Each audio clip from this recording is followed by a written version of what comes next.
Assalamualaikum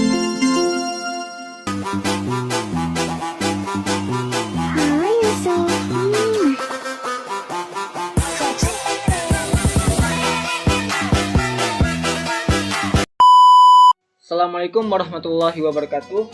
Perkenalkan, nama saya Hadana Rasyada, berasal dari kelas 12 IPA 2. Mengenai dengan ujian praktek Quran Hadis, saya mengambil surat An-Nahl ayat 125. Dalam surat An-Nahl ayat 125, Allah Subhanahu wa taala berfirman yang berbunyi, A'udzubillahi minasyaitonirrajim. Bismillahirrahmanirrahim. Ad'u ila sabili rabbika bil hikmati wal mau'izatil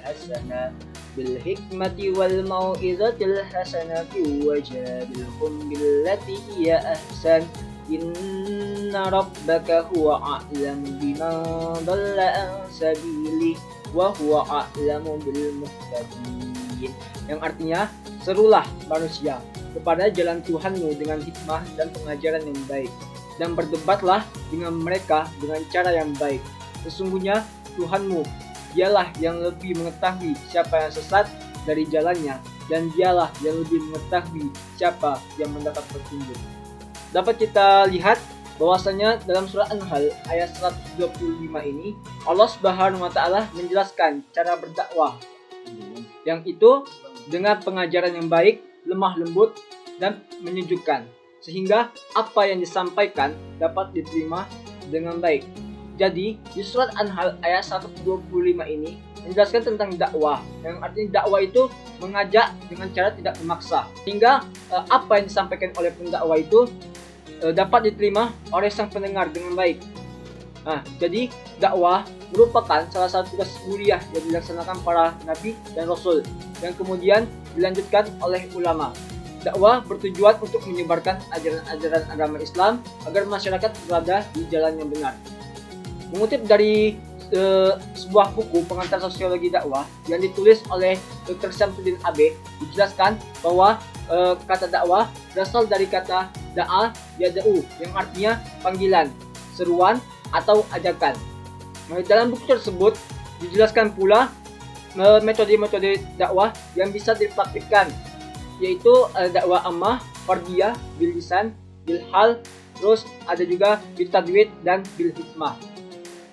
Dakwah fardiyah itu dilakukan dalam suatu kelompok yang kecil secara dadakan tanpa persiapan, yang biasanya itu terjadi pada waktu kerja dan pertemanan. Selanjutnya ada ammah, adalah metode dakwah yang dilakukan secara lisan melalui khutbah seperti yang berada di masjid. Selanjutnya ada dakwah bitadwid yang diterapkan melalui literatur seperti majalah, koran, buku, dan lainnya. Bilhal adalah metode yang menjunjung kepemimpinan melalui contoh yang baik agar masyarakat memiliki keinginan untuk mengikuti jejak orang yang menyampaikannya. Terus ada metode dakwah bil hikmah yang dilakukan dengan cara persuasi. Mengenai dengan surat An-Nahl ayat 125 ini, turunnya ayat ini berkaitan dengan peristiwa perang Uhud, yang mana asbabun nuzul surat An-Nahl ini dari sebuah buku tafsir ayat-ayat Quran.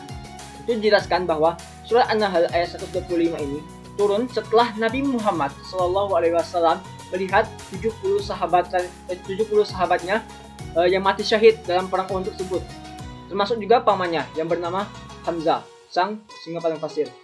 Ayat ini diturunkan agar dibuat perjanjian gencatan senjata dengan orang-orang Quraisy tersebut.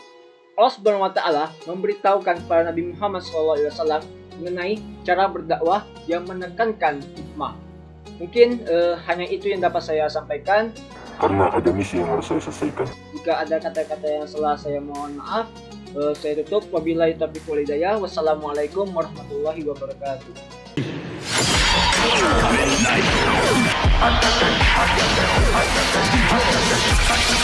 Kamen Rider